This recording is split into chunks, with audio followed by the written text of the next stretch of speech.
Здравейте! Днес ще ви представя пелетна камина с водна риза при тип PLV11 с панорамно стъкло. Тази камина е с мощност на водната риза 11 кВт и излъчва 2 кВт от себе си, като искам да ви покажа какво представлява тя отвътре. Панорамното стъкло е много готина екстра, защото когато камината не работи, стои повече като мебел и не се вижда вътрешността на горивната камера. Същевременно, когато се запали, тук виждате огъня. Вътре в горивната камера е кошничката, в която падат пелетите. Това е нещо, което се налага поне един път на ден да почиствате, защото ако се задръсти, спира да работи. Тук е запалката, това е отвора за шнека, където падат пелетите.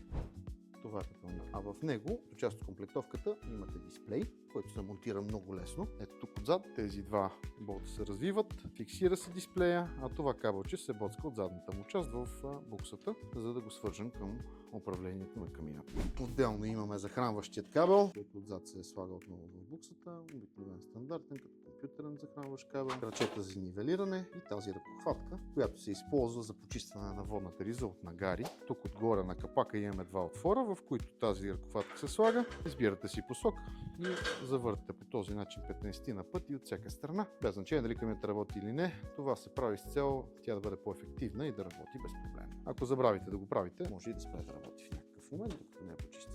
Всяко едно изделие е оборудвано по този начин, независимо от неговата мощност. Тоест това важи за 11 кВт модели, 18 кВт модели, 25 кВт и така.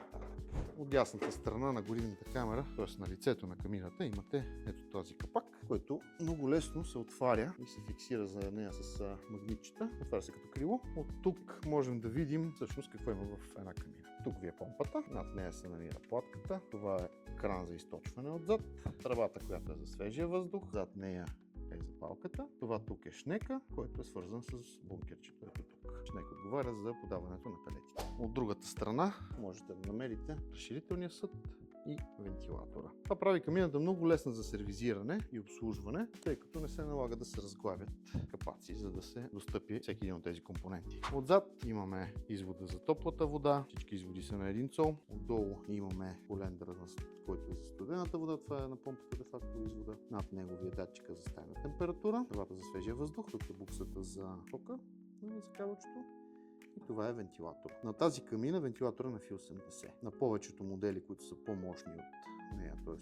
18, 25 и така нататък, всичко е на Фи 100. Накрая ще ви покажа горната част на камината, където се намира и бункера. Имаме един декоративен капак и същински капак на бункера, който е с оплътнения, за да не може тук да влиза въздух, тъй като камината ще започне да недоволства. Това е бункерчето, което има вместимост 18 кг при 11 кВт камина. Това е малко повече от един чувал. Идеята е всяка една камина, зависимост от мощността си, да има толкова голям бункер, че да може да работи поне 12 часа, от 12 до 24 да кажем.